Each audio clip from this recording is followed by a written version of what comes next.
Livro de Lúcius, Jornada dos Anjos, romance psicografado pela médium Sandra Carneiro.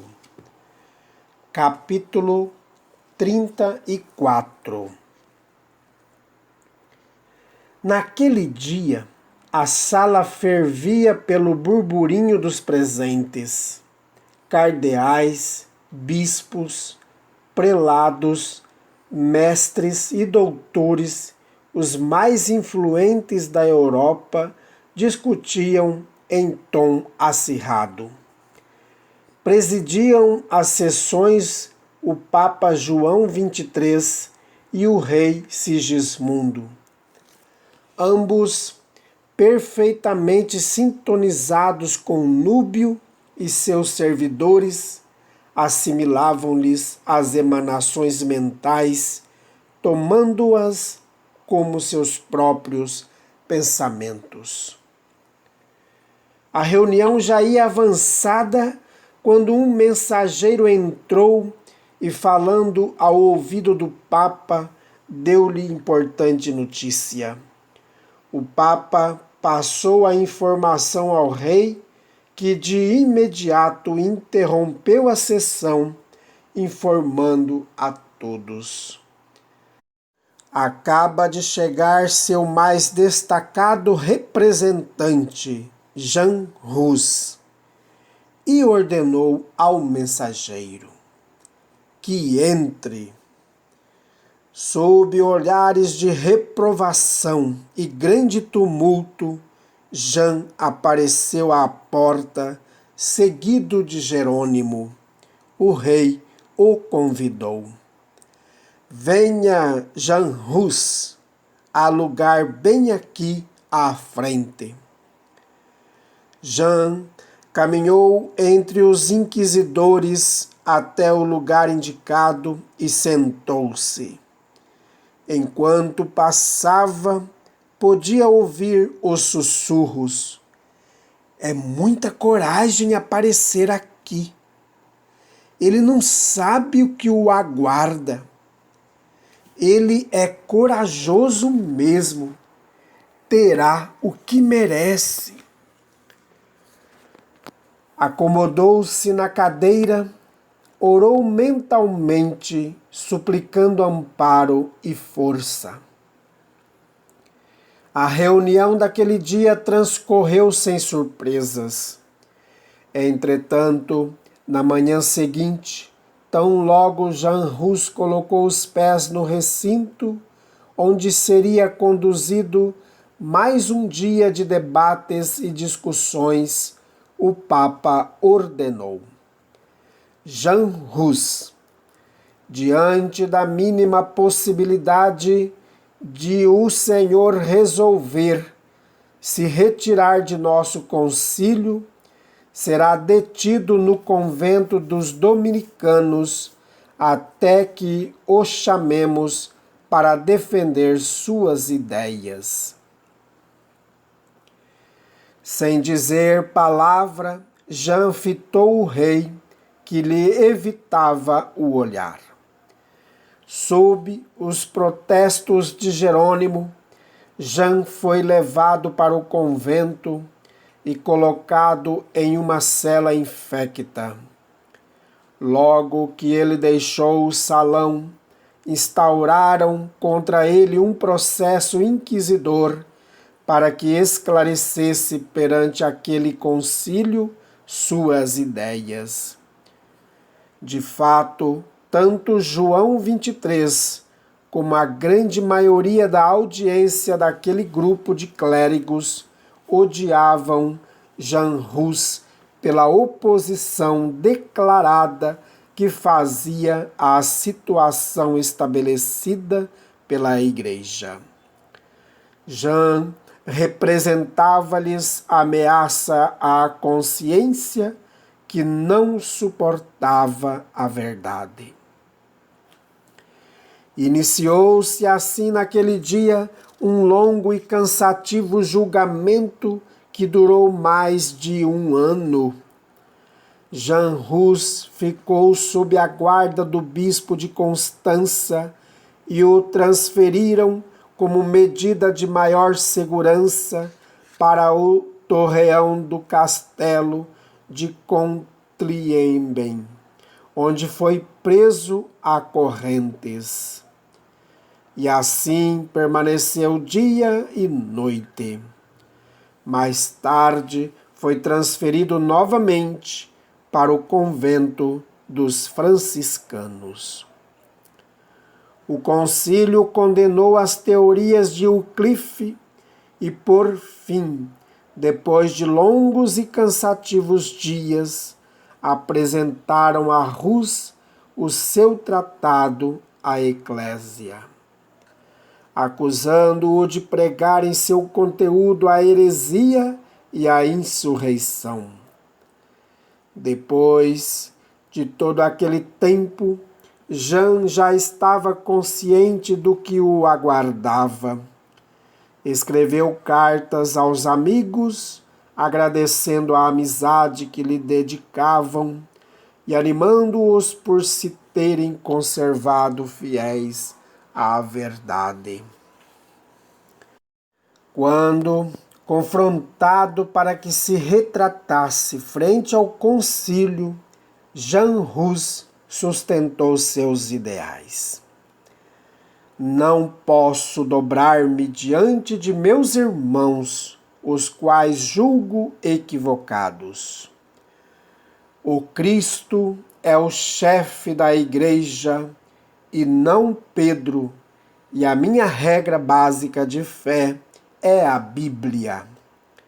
Não são os dogmas contaminados pelos interesses materiais que se imiscuíram em nosso meio como ervas daninhas, destruindo os ideais puros de amor e humildade pregados e exemplificados por Jesus.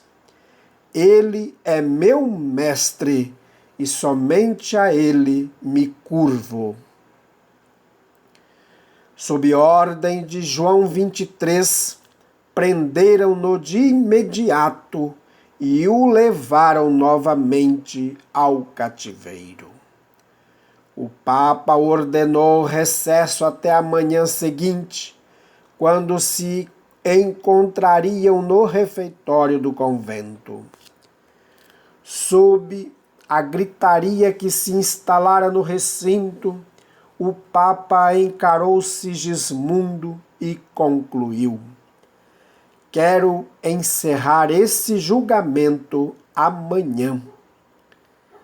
Na manhã de 5 de julho, os membros do concílio se reuniram para julgar o acusado. A reunião estava agitada. O julgamento começou sem a presença do réu, que chegou apenas e tão somente para ouvir a sentença previamente definida pelos responsáveis pelo concílio. Foi João 23 quem a leu. O réu é culpado de heresia. Sua sentença é a morte pela fogueira. No dia seguinte, Jean Hus foi conduzido a um terreno vazio. Enquanto caminhava para a execução, encontrou-se com Jerônimo, que lhe acompanhara os mínimos passos. O amigo gritou: estamos com você, Jean Hus. Nenhum de seus ideais irá perecer. Jean respondeu firme: estou pronto para morrer na verdade do Evangelho que ensinei e escrevi. Morro a serviço de Jesus e de seus ensinamentos. Ao alcançarem o local preparado para a execução, despiram-no, amarraram-no a um poste, ajuntaram lenha à sua volta e lhe puseram fogo.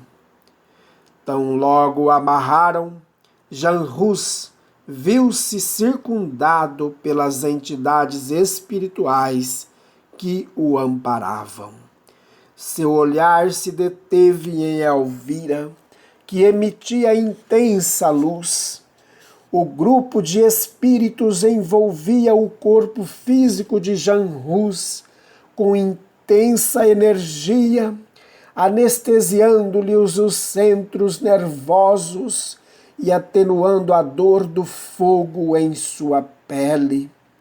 Assim, convicto de que tomara a melhor decisão e de que se entregava por amor ao Evangelho, Jan não sentia medo. Ao contrário, a bela visão que tinha era o prenúncio das alegrias que o aguardavam ao transpor aquele momento, e ele elevou em meio às chamas melancólico canto ao Pai Celestial. Em intenso trabalho, a equipe de espíritos o desligou do corpo físico que ardia em chamas. Seu corpo espiritual foi auxiliado e recebido por eles. Elvira o amparava e logo partiram rumo à colônia espiritual. Assim, deixava a terra Janrus, o precursor da reforma protestante. Naquela mesma tarde, no mosteiro em Praga, Verônica agonizava em sua cela. Enfraquecida, definhara dia a dia. O ódio por Boris a consumia. Em vão a mãe tentava lhe falar em sonho, ela já não a via nem a escutava. Mesmo assim, Geórgia continuava empreendendo todos os esforços para auxiliar a filha. Comentava com os outros que ali estavam para ajudá-la. Não vamos desistir. Enquanto ela estiver viva, temos uma centelha de esperança. Um dos companheiros comentou: o estado dela é muito grave. Não nos escuta e sua vibração é refratária ao nosso auxílio, impedindo-a de recebê-lo. Nossos recursos se esgotaram. Com os olhos rasos de lágrimas, Geórgia argumentou: eu sei, mas acima de todas as circunstâncias está Deus, nosso Pai. Ela fez pausa, depois prosseguiu. Foi um longo preparo para que esta encarnação pudesse acontecer. Tantos envolvidos, todos os esforços que empreendemos para que ela tivesse essa oportunidade. Tanto tempo estudando e se preparando. E agora a encarnação termina muito antes do tempo previsto pela sua desistência da vida. O grupo permaneceu em silêncio. Depois, notando que a situação da moça se agravava rapidamente, um deles disse: ela deve ser desligada. Sua energia vital chegou ao fim. Verônica suspirou fundo e, com um longo gemido, foi desligada em definitivo do corpo físico.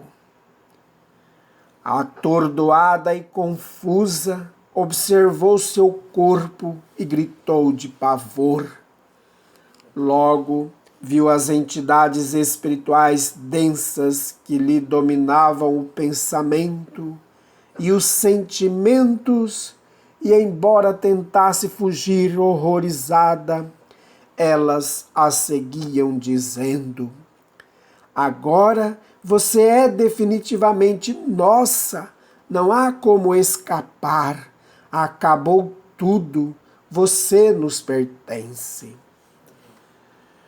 Ela corria desesperada pelos corredores do mosteiro, deparando com criaturas horrendas a cada canto em que virava.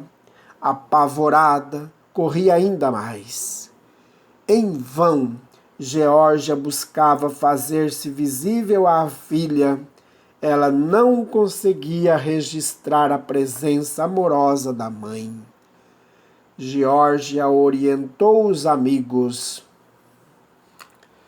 Devem regressar agora. Outros deveres os aguardam. Agradeço pelo muito que se dedicaram à minha querida Verônica. Vou acompanhá-la e cuidar dela. Em algum momento, Deus haverá de me permitir socorrê-la. Preciso ficar e ajudá-la. Os amigos se despediram num abraço, retornando à colônia espiritual. Passado muito tempo, Verônica, com os cabelos desalinhados, os olhos arregalados de pavor e a respiração ofegante, estava sentada junto ao protetor lateral da ponte de César. Olhava para o rio que corria abaixo, sem conseguir compreender o que acontecia. Ao redor via pessoas que caminhavam e de repente sumiam para novamente aparecer e continuar a andar. Ouvia gritos e urros de dor dilacerante, sem saber de onde vinham. Às vezes presenciava verdadeiras procissões de religiosos que em bando seguiam imagens ou cruzes. Todas as pessoas pareciam indiferentes, alheias ou assustadas. Ela estranhava o que via, porém estava perturbada demais para entender sua nova situação. Observava então o rio. A água que fluía abundante de súbito tornara-se gelo. As árvores secas perdiam todas as folhas para logo após receberem novas ramagens. Da mesma maneira, o rio logo se transformava em forte correnteza. Completamente atordoada, Verônica chorava. Quando percebia a aproximação das entidades que a perseguiam, corria esbaforida sem destino para se ver outra vez na ponte sobre o rio. Depois de infinitas repetições de tais cenas, ela pensou: devo estar louca. E subindo no peitoril do protetor da ponte, resolveu tirar a própria vida. Olhou em torno. O belo castelo de Praga erguia-se majestoso e imponente. Os telhados das casas eram tão belos que parecia brinquedo de criança. Contemplou o céu e disse em voz alta: não suporto mais. Só me resta morrer. Atirou-se no rio, sendo envolvida pela água fria. Não demorou muito. O rio congelou de novo e ela se sentiu aprisionada nas águas. Debateu-se até ficar totalmente exaurida. Sem forças para lutar, perdeu os sentidos. Depois do que lhe pareceu uma eternidade, percebeu que alguém lhe afagava os cabelos. Abriu os olhos e viu um rosto delicado a observá-la. A mulher, com voz suave, buscava acalmá-la. Fique calma, minha filha, tudo ficará bem. Sem reconhecer a mãe, ela indagou, encolhendo-se.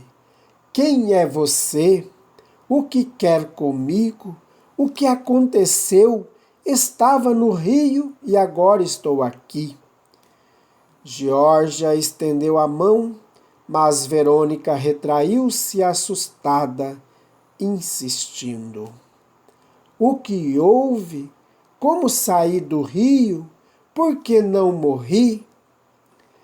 Paciente, a mãe disse. As águas congelaram e você ficou presa nelas. Passei pela ponte e a vi. Você perdeu os sentidos, mas consegui tirá-la de lá. Onde estou? Que lugar é este? Como vim parar aqui? Aqui é um hospital. Eu a trouxe para receber ajuda. Todos são amigos. Não tenha medo. Ninguém é meu amigo. Todos me odeiam, me detestam. Thomas se aproximou devagar, com o coração doído. A filha estava completamente transtornada e fora de si. Levando um copo com água, onde haviam depositado medicamentos para que ela dormisse sono profundo e reparador, entregou o copo a Geórgia, que ofereceu à jovem. Tome, você precisa de água fresca. Logo se sentirá melhor. Desconfiada, Verônica recusou. Não quero. E se colocar um veneno na água? E se foi Boris quem mandou vocês aqui para me matar? Veja, vou tomar um pouco para você ter certeza de que é apenas água. Ela tomou metade do líquido e ofereceu novamente à filha. Agora é a sua vez. Vamos? É apenas água. Verônica, que estava sedenta, finalmente cedeu e tomou a água com sofreguidão. Assim que terminou, forte torpor a envolveu e tentou gritar. O que fizeram comigo? Vocês me mataram. Geórgia afagou-lhe os cabelos e disse: Durma, filha, descanse. Estará melhor quando acordar. Agora, entregue-se ao sono que a tranquilizará. Verônica, embora assustada, não pôde conter a sonolência que a dominou e dormiu profundamente.